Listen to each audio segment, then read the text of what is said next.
Okay,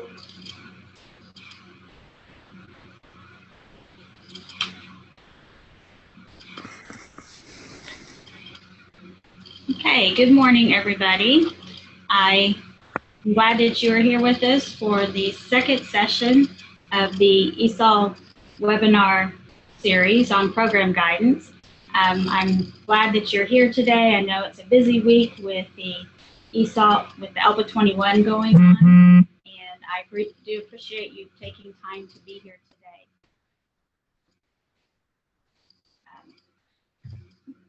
The webinar is being recorded, and the PowerPoint and recording will be posted on the ADE English Learners webpage.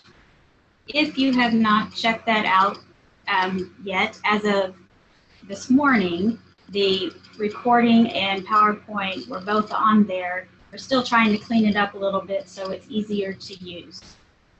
We have Miguel Hernandez with us, joining us to monitor the Q&A box. Hi, Miguel. Good morning. How are you today? Yes, can you hear me? Yes, I can hear you. I'm glad you're with us. And if you have questions and answers as we are going through the presentation this morning, please post those in the Q&A box. And I will stop periodically to check on questions from the audience and address those that I can during the webinar or by email after the webinar. At the conclusion of the webinar series, I will create a question and answer document that included questions that were posted during the chats for each of the webinars, but that will be at the end of the webinar series, most likely. Okay. Today we will be talking about identifying potential English learners. We will talk about the initial identification process, the parental notification process, some optional assessments that you may do but are not required, but are good practice, what goes on in eSchool Plus concerning the students at this step of their identification, some guiding questions for your district ESOL plan, some examples of district plans for initial identification that have worked, and throughout the webinar, probably more at the beginning, we will talk about some compliance issues that districts may encounter if the Office for Civil Rights or the Department of Justice were to come visit. So these are the red flags to try to avoid. And then we will go over the next steps of things that will occur after this webinar. As a reminder, the ESOL program guidance book that you have seen posted on ADE's website and has been distributed was written with a lot of input from these two documents. The Programs for English Language Learners Resource Materials Planning Guide from the Office for Civil Rights, as well as what is called the Dear Colleague letter from January 7th, 2015, that was jointly issued from the Department of Justice and the Office for Civil Rights in the U.S. Department of Education. So today we're going to focus on the component of an ESOL plan that addresses identifying potential English learners. The focus here is on potential. This doesn't mean that when you complete this step of the process that they are an English learner, but you need to know who to start with to screen for English learner status, and it needs to be done in a consistent and equitable manner, one that doesn't discriminate based on name or based on appearance or how students sound or people's perception, but is a more objective way of starting your screening process. You'll see in the terminology that this is the way that we locate what are called float students. Float stands for primary or home language other than English. Notice it says or home language. So they may have more than one home language other than English and qualify. The goal here is to cast a net of students to screen that is not too large nor too small. So your questions and your process needs to be such that you identify who you actually need to screen. There is a working group on developing a common English learner definition that Arkansas participates. Alan Lytle and myself, we both attend those sessions, and it's actually headed by Robert Laquanti, and they recently put out guidance on the identification process of English learners, and he addresses this in his work, and we will continue to address this as a state. But for now, we're going on the best guidance that we've had up to date. Here are some potential compliance issues that the U.S. Department of Justice and the Office for Civil Rights consider when they visit school districts. If they encounter these items, then they are found to not be in compliance. If you do not have a process in place to initially identify the primary or home language of all enrolled students, that's a problem. If you use a method of identification, such as an inadequate home language survey that fails to identify significant numbers of potential English learner students. An example of that I have heard about is if your home language survey is simply a question, is there a language other than English in your home, yes or no? That is inadequate. If you do not test the English language proficiency of all your float students, which results in the under-identification of English learner students, that could be a compliance issue.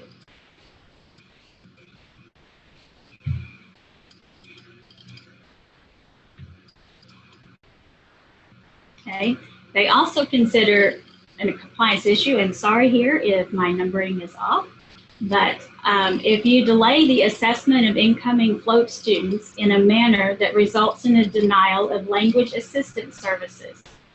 For example, if you do not actually assess your students until second quarter, when they began at the beginning of the school year, that would be considered a compliance issue. There are guidelines about the timing of when you should identify and assess potential English learners, and we will discuss that here in just a few minutes. Or if you do not assess the proficiency of float students in all 4 language domains. In the past, some districts would only assess listening and speaking domains, and they would miss a large number of English learner students because there is so much more to being proficient in English than just listening and speaking. The skills that students need to succeed academically in our schools today involve all 4 domains: listening, speaking, reading, and writing. So it is critical that the process you choose and the assessments that you use as the identification assessment includes assessing all 4 language domains. One thing that the Office for Civil Rights and Department of Justice considers is you need to have procedures in place for accurately identifying English learner students in a timely, valid, and reliable manner. We'll talk about those further, so that they can be provided the opportunity to participate meaningfully and equally in the district's educational programs. That is the whole purpose of identifying your English learner students. So how do we identify potential English learners? Typically, we start with a home language survey. Every district should be having students complete a home language survey in Arkansas. All districts must administer this home language survey to all students upon their initial enrollment, and this includes your foreign exchange students. Foreign exchange students are treated as any other student who enrolls in school in terms of being potentially an English learner and being assessed for EL services, as well as being provided services. There is a document on the English learners page about foreign exchange students and why that takes place, and I'd be glad to answer questions about that, but it's important to include your foreign exchange students. The kinds of questions that you should be asking on your home language survey are supposed to have to at least do solely with the home languages of the individual students. For example, which languages this child learned to speak first, which languages the child currently speaks, or which languages are spoken in the home. You're trying to get at the language background and the current language use of the child and of the significant other people in their life that live with them at home.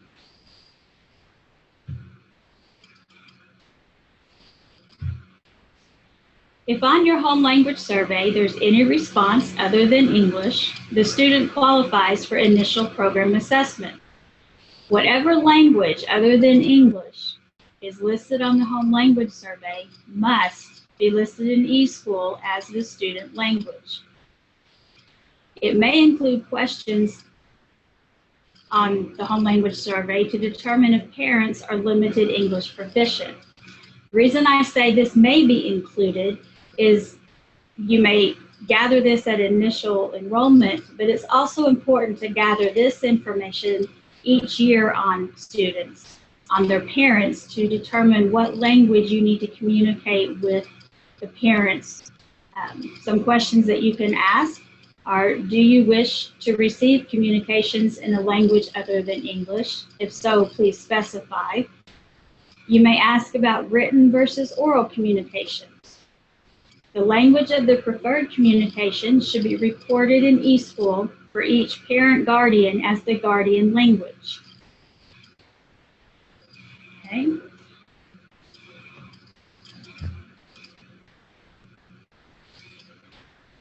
For the home language survey, the actual home language survey at this time is up to each district to write and to use. There is a sample home language survey provided for you on ADE's English Learners webpage, and you're free to use that. You're also free to create your own that meets at least those 3 questions addressed previously, but also addresses some of the concerns listed here. The content of the home language survey, it needs to be clearly communicated to both families and those who administer the survey. This can be done by a statement on the survey, or it can be done as part of the process of giving the survey. Does the home language survey elicit information about the student's current English abilities? In other words, don't just ask about what was the first language the child learned to speak, but ask about what language the child now uses. Are the questions clear and understandable to those who administer the home language survey? This can be addressed by making sure that those involved in giving out the home language survey are trained in what information you're looking for, whether those are your secretaries that help register new students, if it's a registrar, if it's counselors, if it's parent volunteers that you're using at enrollment time, whoever it is that's helping your incoming students complete paperwork, they need to know why the home language survey is being given and make sure they understand what the questions are asking. Then you need to make sure that the home language survey is translated. You need to translate it into the most common home languages of students and parents and guardians in your school, or have qualified oral interpreters available when needed to help families complete the home language survey. I am working on sources for you to access regarding translations, and that will be addressed in the webinar series about meaningful communication with parents of our students who are limited English proficient. Another thing to consider with administering, interpreting, and managing the results of the home language survey is it's very important that you establish a welcoming environment where the home language survey is disseminated, made available, or administered. We need to create a welcoming environment, in our front offices or at registration stations, however you choose to register new students, so that parents feel comfortable answering these kinds of questions and they don't feel singled out to answer these questions. That's why we ask them of all students. You need to have standard and uniform procedures for administering and interpreting the home language survey results. That means that you need to be consistent throughout your district in how you distribute and gather the results from the home language survey. Do your procedures describe whose responsibility it is to administer the home language survey, how it is to be done, and in what forms it should be administered? Orally, written, in English, in a home language translation? Any combination of those could be acceptable. The key here is you need to have district procedures that are consistently applied and followed throughout your district to administer the home language survey. Then are there procedures to document and describe how you train staff will administer the home language survey and how often refresher training will occur. In some districts, this occurs annually during a secretary's training meeting. It might occur via an online training session you do, depending on the size of your district, but it does need to occur. Okay, I think we'll stop here and see if there are any questions about the home language survey. Okay, Tricia, I don't think this is directly on home language. So it says the following questions may not pertain to the current webinar, but the question has arisen in our district. On page 28 through 29 of the standards, it is stated when the school district hires a new teachers, they must have formal training. Would you please define that for me? Does that require the ESOL endorsement? Okay, if you're referring to the program guidance, we will be addressing. I think that's what she's referring to. Okay, we will be addressing that question, I think, in the next webinar when we're talking about staffing for your ESOL programs. So I prefer to address that then. The short answer is it depends on your purpose for hiring that teacher. So we will answer that more in the next webinar. So we will proceed since there are no other questions at this time. Oh, I wasn't done with all the procedures. I'm sorry about that. The procedures also need to provide specific guidelines for interpreting the home language survey responses that are not limited to the following considerations. Which responses indicate a student will take an English language proficiency placement test? How should responses be interpreted as a whole? And what are the next steps if responses are unclear or contradictory?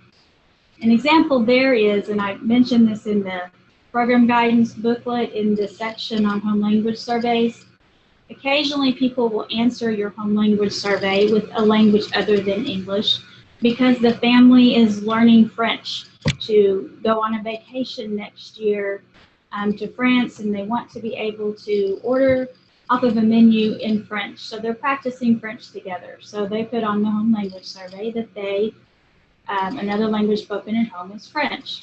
But once you interview the parents, talk to them further, you find out that French is an add-on language that they are now learning.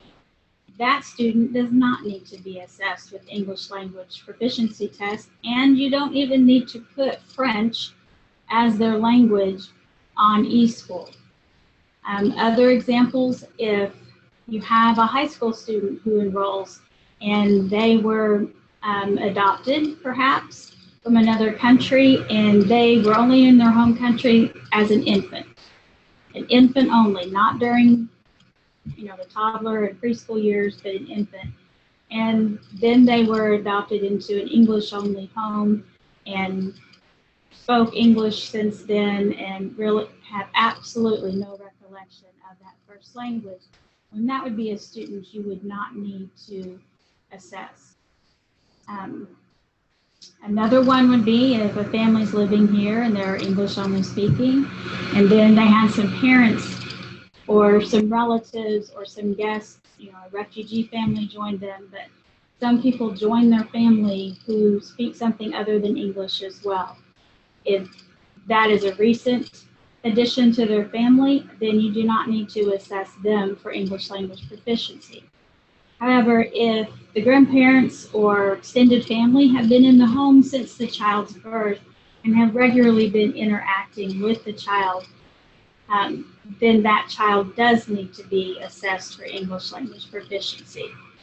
Basically, you just need to have procedures and guidelines that outline what you're going to do in these situations that aren't as clear-cut as families who it's obvious that they all speak another language at home, and it is clear that you need to assess. Other things you need to keep in mind is you need to have a method to record your home language survey results in the student's permanent records and to record the translation and interpretation needs of the English learners' parents in ESOL. This can be done by ensuring that the home language survey is placed in their cumulative file. It's also done by putting the language other than English as the student language in ESOL, as well as recording in ESOL the translation needs of the guardian language in ESOL. Then in your district, you need to have a continuous review process. Is there a process to gather feedback from parents and school personnel? Is there a process to revise the home language survey, include possibly piloting a new version as appropriate? Maybe you have some people saying the questions are confusing. We're not sure what you're asking here. Well, you need to have a way to either figure out if you need to provide more training or if you need to alter the questions. Okay. Is there a question coming in, Miguel? Yes. Is there a suggestion age limit with regards to adopted children? For example, if the child adopted at the age of 4, where early language would be emerging, and the child is now with an English-only family, what do you suggest?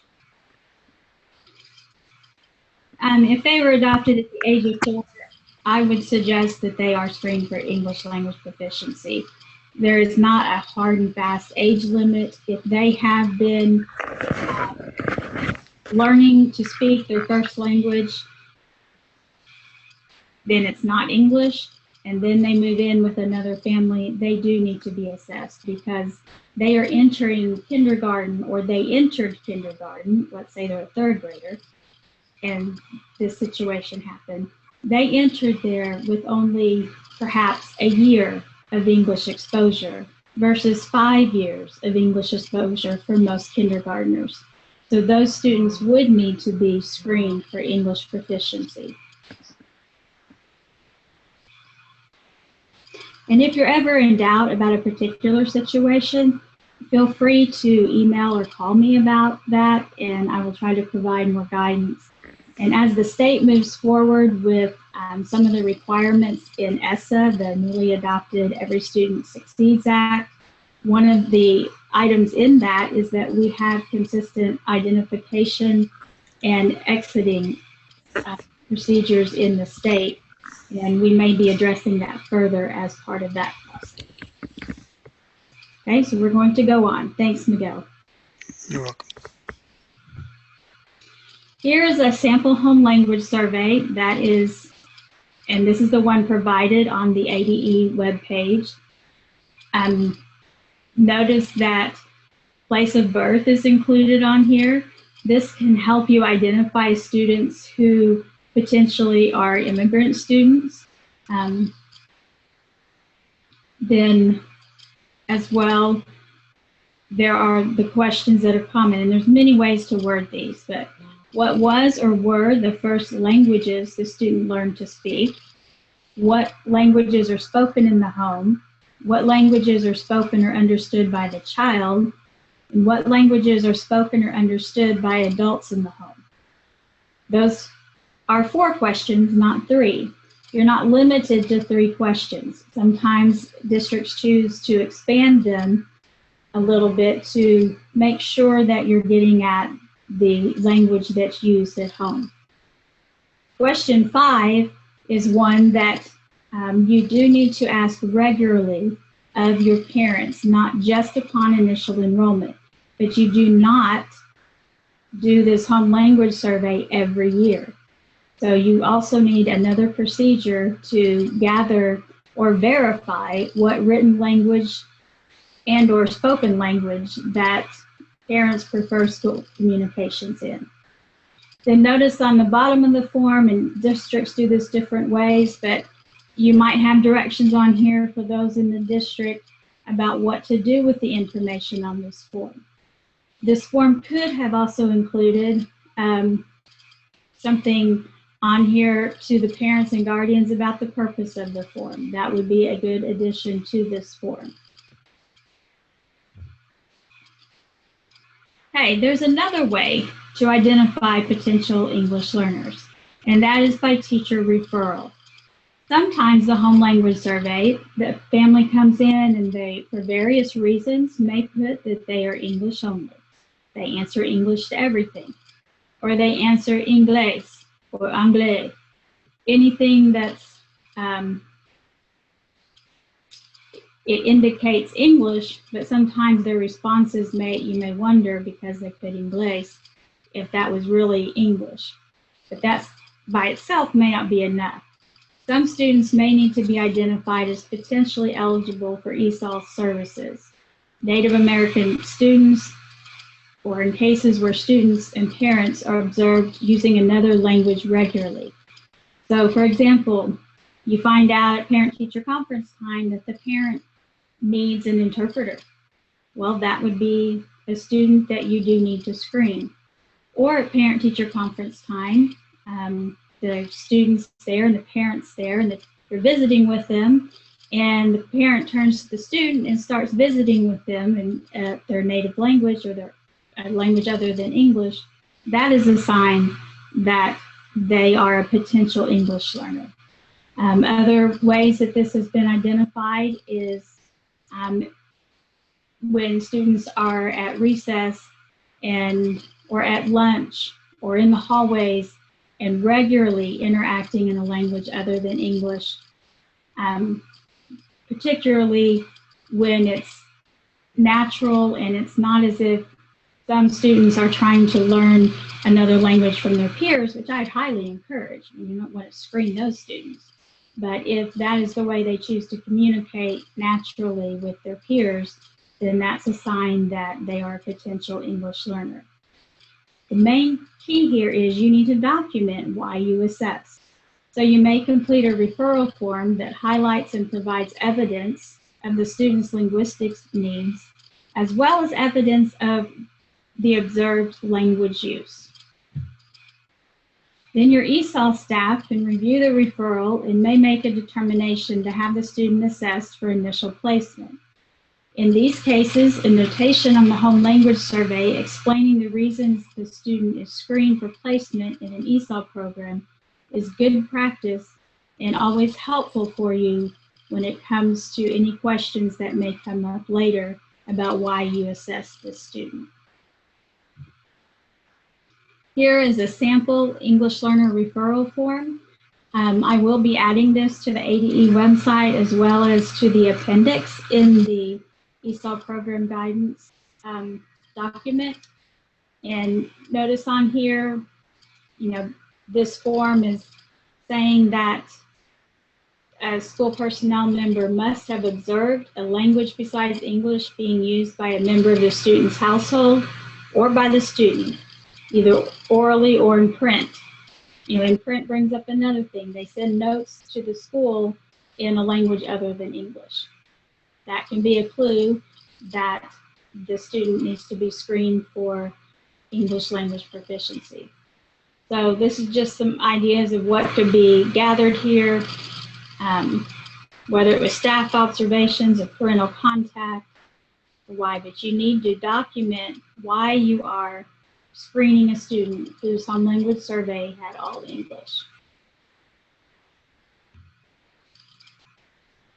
So now you've identified the students who are potential English learners, but that's just the first part of this process.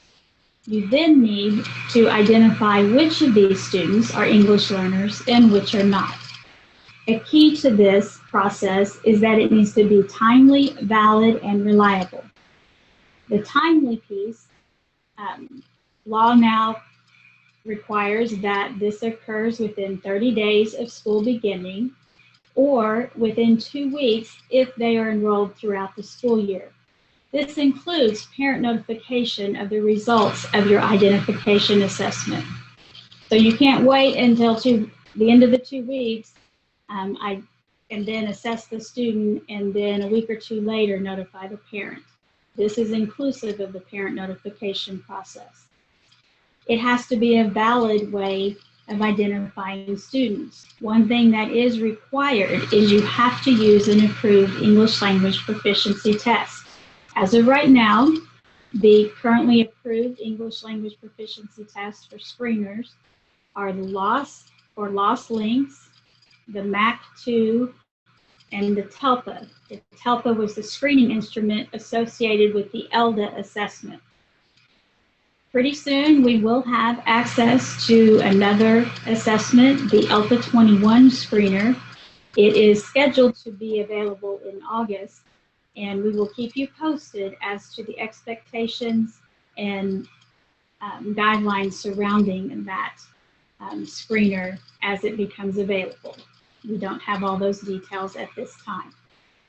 But I will say this, if you are listening now and you're thinking, oh, we haven't been using an approved English language proficiency test, then please contact me and we can try to put you in touch with a neighboring district to borrow one of these approved assessments so that you don't have to purchase an assessment now and potentially have to do something else in the fall.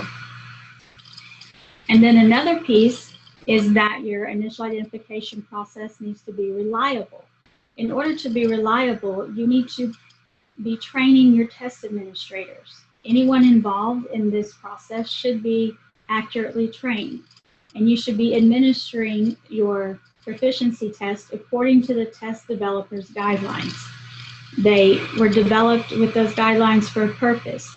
Any test that's considered valid had to be done under certain circumstances, and it's important that you follow the same parameters that the test developers use when you are administering these assessments in your district. In your district ESOL plan, something that you need to include is you need to include your identification criteria. So this is the part which clarifies which students are identified as English learners and which students do not qualify based upon the identification assessment showing academic English proficiency. What we're getting at here is that you need to have, it's not enough just to say, well, we give the loss links. Okay, well, how do you interpret the results of the loss links? If a student scores at a certain level, does that mean that they are proficient or that they are an English learner? You may also use other data in making your initial placement decisions. This could be teacher observation, classroom performance, data gathered from interviewing the parents, as well as student input. Some districts have chosen, for example, as they were using one of the approved assessments, the MAC2, for example, is one that I'm more familiar with, but one district found out that students who were scoring as proficient at the highest level on the test, at first glance, they were being placed as fluent English proficient. But several of them, it was noticed that their reading ability was significantly below what was expected of students at that age level. Well, built into the MAC2 is an assessment called the Degrees of Reading Power, which provides for a reading level and a comparison to their peers as to how well they are reading. So if that district chose to look at if they score at the highest level of the test, but they're only scoring in what was called the first stay 9, This isn't going to be a lesson on statistics and stay nines, but if students are scoring in the first, second, or third stay nine of a test, then especially the first and second, they are below grade level. So you may have a combination of criteria to determine whether someone is an English learner or not.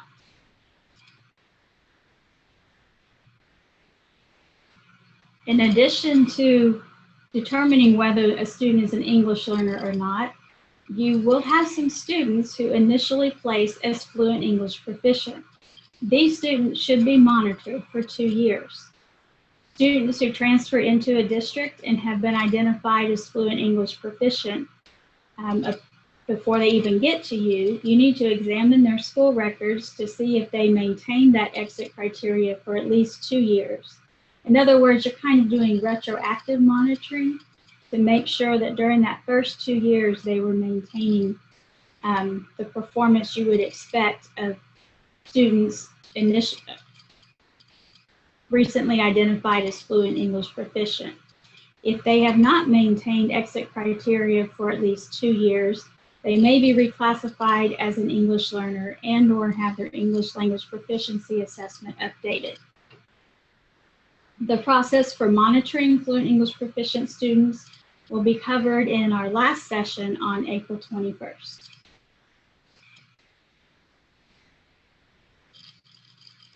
As part of the initial placement process, the final placement needs to be made by a committee of educators responsible for the appropriate education of the English learner student, and this group must be trained in this process.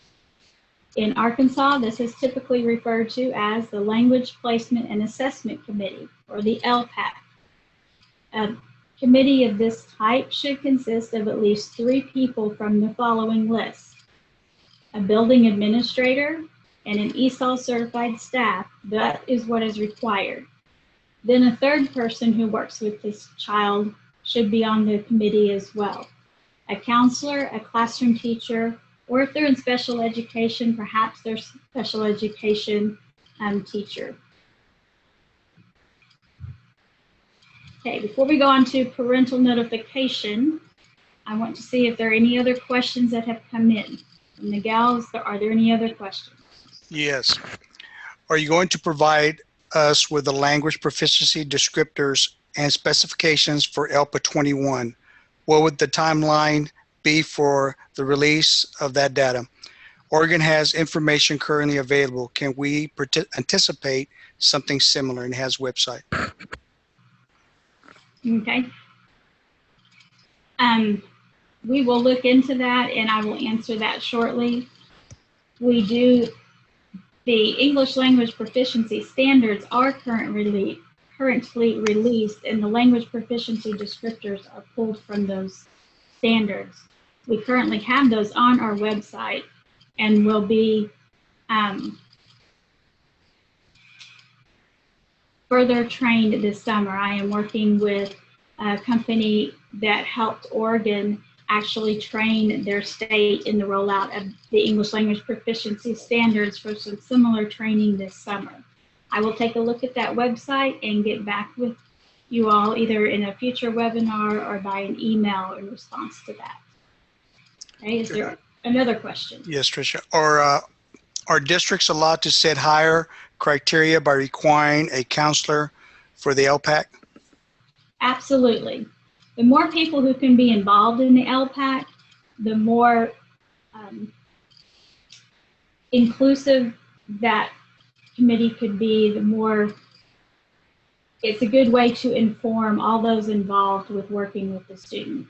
You have to have 3 people. 2 of those 3, you need an administrator and an ESOL staff person. Then the third person could be a counselor, classroom teacher, or special education teacher. Your district could require that 4 people are there, the counselor and the classroom teacher. That is up to your district as to which of the other 3 positions are required. Are there any other questions?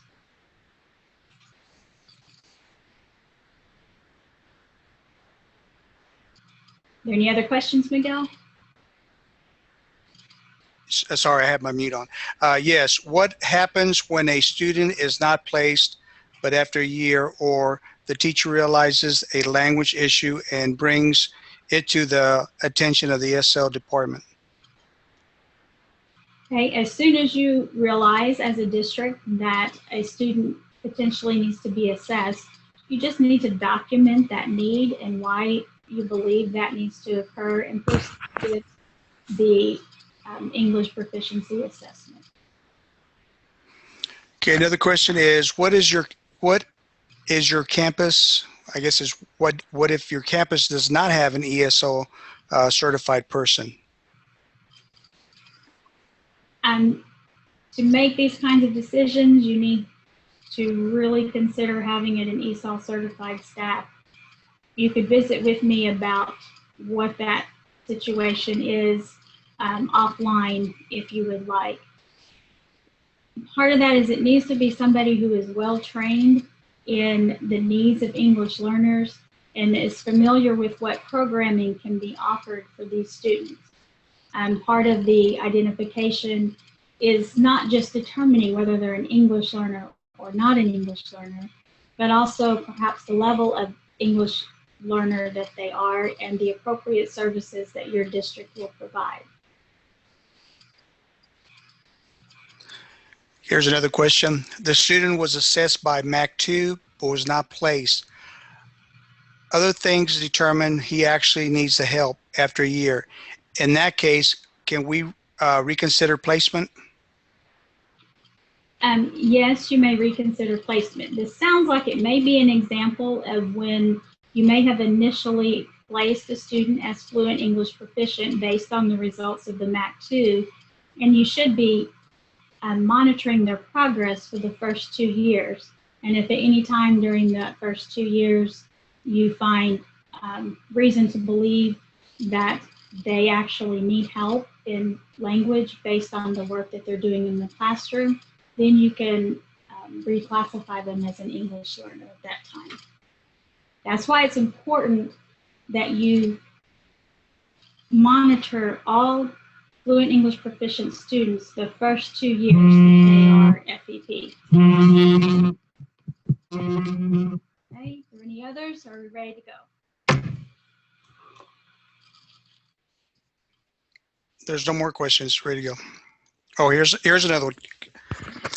Are you asking us to monitor fluent students who are initially placed in that way? Please clarify this in the following follow-up to the MAC2 question.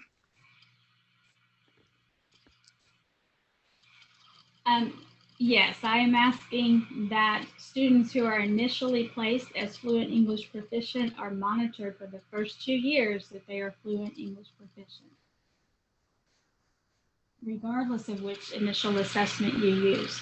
And that is an adjustment for many districts. Okay, we will go on and catch up with more questions in just a bit. Right screen, sorry. Okay, another step in the identification process is the parental and guardian notification requirement. Parents and guardians of students who have been identified as an English learner and placed in the district's ESOL program must be notified at the opening of the school year within 30 days and after the school year begins within 2 weeks. They must be notified in a language or manner that they understand regarding the information and decision of the LPAC. It is optional to invite the parent or guardian to the actual LPAC meeting. That is not a requirement in Arkansas, and it's not a requirement by OCR either. The invitations to attend the LPAC, however, if you do invite them, must be in a language and or manner that the parent understands. And if a parent does not understand English and requests the school provide an interpreter, the school must provide an interpreter to the extent practicable. We'll discuss how you do that at the webinar about meaningful communication with LEP parents.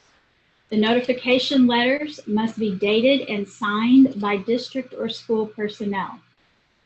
It is great practice if you also get those letters signed by parents. That makes sure that you have documentation that they have been notified. So whenever possible, do get the parents to sign that. Some schools do this, upon their initial testing, they might do it the day that they do that initial testing. Some do it at a parent-teacher conference. There are a variety of ways you can get the signature on there, but it does need to occur within the time frame listed. Okay, there are certain elements, I believe there are 8 of them, but I could count them as we go. There's 7 or 8 that have to be included in your parental guardian notification. You need to notify the parent of why the child was identified as an English learner and why they need to be placed in a language instructional educational program that will assist the child to develop and attain English proficiency and meet other state standards. The notification should include the child's level of English proficiency, how that level was assessed, and the child's academic level in English proficiency. You need to notify parents of the method of instruction that will be used to serve the child, including a description of other methods available if there are other methods available in your district, and how each method differs in content and instructional goals. And your district may only be able to offer one method of instruction, and if so, that's all you'll have a description of. You need to describe how the program will meet the specific needs of the child in attaining English and meeting state standards. You need to show how the program can be exited. In Arkansas, that's the exit requirements that we have established, and we'll discuss exit requirements in the webinar about exiting and monitoring students. You also need to address the expected rate of transition into a classroom not tailored for English learner students. For example, research shows that it takes a minimum of 5 to 7 years for a student to be fluent English proficient. The lower end of that range is for students who have an adequate prior education or prior language background, and the upper end can actually end up being longer for some students based on individual factors. But the expected rate, for example, you might say, we expect you to be in the ESOL program for 7 years, 5 years before you're completely exited from the program. And for high school students, you are supposed to address the expected rate of graduation, like how we expect you to graduate within 4 years or within 5, and how that occurs within your district. You also need to address how the instructional program will meet the needs of special ed students who have an individualized education program. And finally, you need to have written guidance on the rights that parents have to remove the child from a program upon their request, or to choose another program if that's available, and how parents will be provided assistance in selecting the best program to serve their child. This will be discussed further in session 4 on March 31st. Okay, are there more questions at this point, Miguel? Yes, this one it ties in with the last previous question about monitoring fluent students. It says, is this a new requirement for monitoring?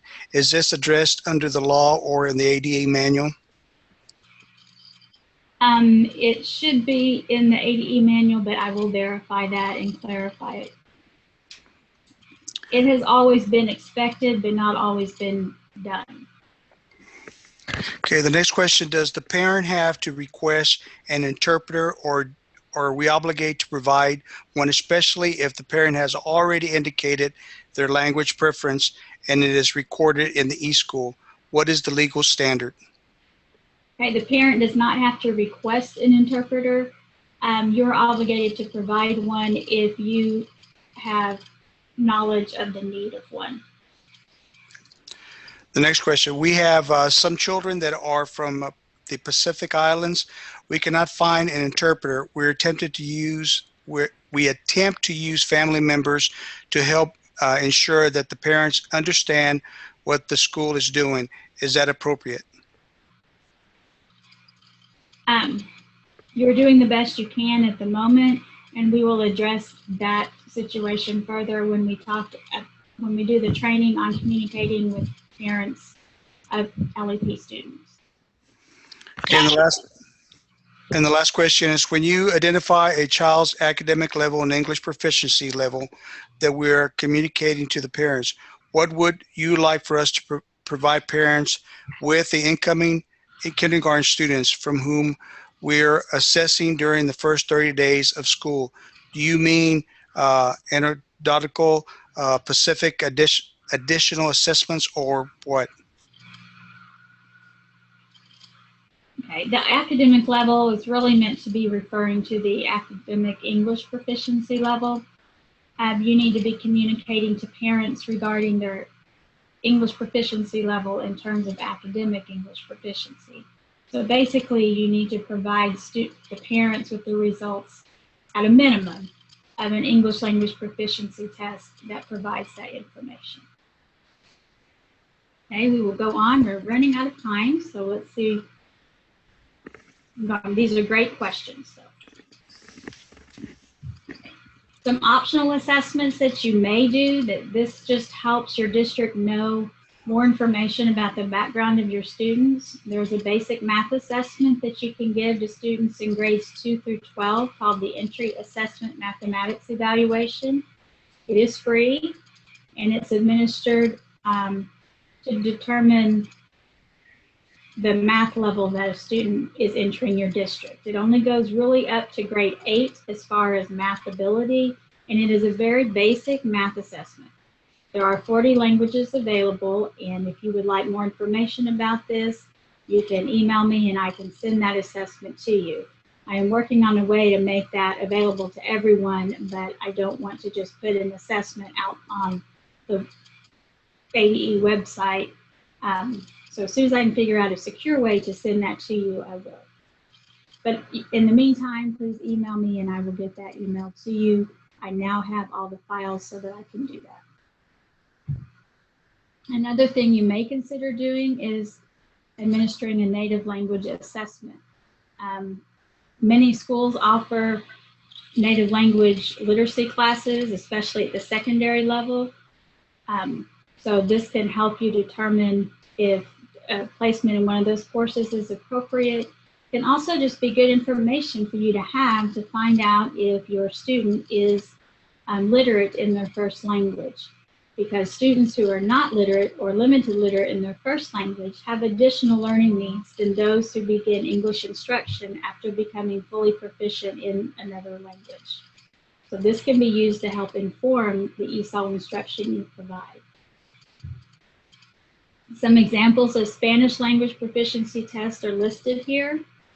I have heard that the Stanford Spanish language proficiency test is potentially going out of circulation, but those are the two that I'm aware of at this time.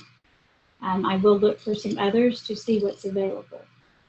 And I'm not aware right now of assessments in other languages. One thing that can be done is have them write about a topic that you select ahead of time, just to see if they can even write in their other language. However, you have to interpret that carefully, especially if you do not have someone who is proficient in English and the native language to assess that writing sample. So in eSchool, when you get the results of this, any student that you are working with, you need to check the ESL box on the personal screen. Then the ELL-LEP entry date for all these students that you screen needs to be entered into eSchool. And this is the date they entered a U.S. school for the first time, regardless if the entry was in Arkansas or another state. If they are an English learner, you check the box to the right of the ELL-LEP entry date. So you have the entry date and the second check. If they meet exit criteria upon initial assessment, and this is in the handbook, you enter the assessment date as the ELL-LEP exit date, and the date the student, which is the date the student met criteria for fluent English proficient status and was exited from the ESL-LEP program and no longer received services or never received services. Then you uncheck the box to the right of the ELL-LEP entry date. Then you also need to mark M1 or M2 if appropriate. And we'll talk more about this in the exiting and monitoring webinar. Okay, this is just a reminder from the prior webinar that part of your ESOL plan, you need to have an ESOL plan, and it needs to address each component that we have discussed here and show how you do this at all grade levels in all schools. It needs to be available for district staff and have useful information. It needs to have enough detail and specificity so that anyone involved in it can understand how the plan's to be implemented. And it should contain your procedural guidance and forms you will use to carry out the parts of this plan. So as a reminder, make sure you address who's responsible for this step, when the step is expected to be completed, what standards and criteria are to be applied to that step so you know they've been completed, and how do you document implementation of the step. There are several guiding questions. I'm not going to read them to you that are on pages 23 and 24 of the ADE ESOL program guidance, but I'm going to point out a few here. You need to have some way of maintaining documentation of the following things: the identification results, how you determined the float status of students, and referrals of students for language proficiency assessment. You have to show that you have done that. If the Office for Civil Rights or Department of Justice were ever to ask you about it, you would need to show them that evidence. Then, does the ESOL plan contain a statement of how you will maintain documentation of the assessment results and your decisions on whether students are English learners? And does the plan note where such records are kept and by whom? I highly recommend that you maintain an ESOL database and ESOL files that are separate from your cumulative files. Part of this is a checks and balances system. Many of you, if you rely solely on eSchool to track the data on your students and you have people in multiple buildings entering that data, you don't have an easy way to check to see if that data is accurate. There are a variety of ways you can do a database. We could perhaps have some training in the future on creating an ESOL database, because that is a very important part of keeping track of your students, of the data on your students, on having ability to evaluate your program, and is critical if OCR or the Department of Justice were to come visit with you. Another thing it's very important for is we all know that sometimes we move and we change positions and someone inherits our ESOL program. And so you need a way to pass on the information about your students to the next ESOL coordinator. And having a database and ESOL files is critical to ensuring a smoother transition. We're almost done. An example that was provided by the Dear Colleague letter, they suggest that to expedite appropriate placements of English learner students, that you have parents complete a home language survey, which we require in Arkansas, and they assess the float students' English proficiency levels before school starts. Some districts have parents complete the home language surveys before classes begin and then test students within a week of when classes start to minimize the disruption caused by possible changes in English learner students' placements. If you do one of those two things, then you're on the right track. Next steps for us, and then I'll take any final questions. We have 3 more webinars coming up in this series, and the next one is on March 10th, and we'll be discussing choosing an educational approach, providing a language assistance program, staffing, and meaningful access to a comprehensive curriculum. And then you can see the topics for the other 2 sessions there. I will be sending an email out prior to this, assess these webinars with the current Zoom participant link, and may also see if I can get that updated on the commissioner's memo as well, so that it is easy to access these sessions. I wanted to point out a couple of items of interest. The Alpha 21 contrasting group study, please consider participating. The deadline has been extended to tomorrow to sign up. If you want a teacher of yours to be involved in the standard setting process for setting the cut scores and how we determine different levels with Alpha 21, I do know that the group that works on the standard setting will be first choosing from people who participate in the contrasting group study to be on the standard setting committees. So please consider having, especially your teachers who really know language learners, do this. The time commitment for this group study is an hour of online training, and then 1 to 5 minutes per student that you do. And if a teacher would only do 5 or 10 students, that would be fantastic if we had several teachers do that.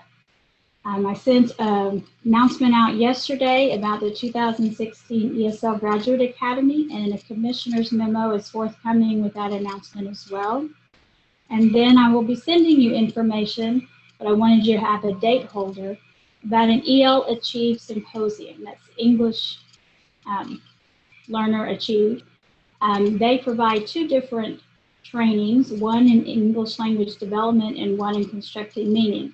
Their ELD program is one way a district could address the English language development needs of their students, and the constructing meaning program is one way that a district could address providing meaningful access to other areas of the curriculum. So look for further information coming out about that, and consider how you might participate in these activities. Are there any final questions? Yes, one more question. Are the native language assessments free? If not, which funds should be using to pay for these tests, considering Arkansas is an English-only state? Okay, the native language assessments are not free. You do have to pay for those, and you can use English learner funds to pay for those. Just because we are an English-only instructional state, we may still assess the language proficiency of our incoming students, especially those who've been educated in other students and coming to us more as newcomers, to find out how much, how literate they are in that first language. That helps inform how well you instruct them in English and what areas of literacy you need to address with a student. If you are just transferring language skills, or if you are having to teach brand new language skills. I see one more question. Will participation in the EL Achievement Symposium be funded by ADE? Not at this time. That is training I wanted to make sure you were aware of. You may use your English learner funds for that. And Miguel, you could answer whether they can use Title III funds for that activity or not. Yes, they can. Anything that is going to enrich their program or train their teachers, it's usable. Okay. And this symposium is actually like an information gathering session. It is one of the best ways to learn about the programming that they offer, to see what's involved in it. And you can also meet with districts who are already using their programs, their approaches, and it is a great opportunity to learn from each other. But it is just one of the ways that you can meet the needs of your students. Well, Miguel, thank you for helping today. You're welcome. And I hope each of you have a great rest of the week. This webinar will be posted as soon as we can get it on the ADE website along with the PowerPoint from it. Thank you and have a great day.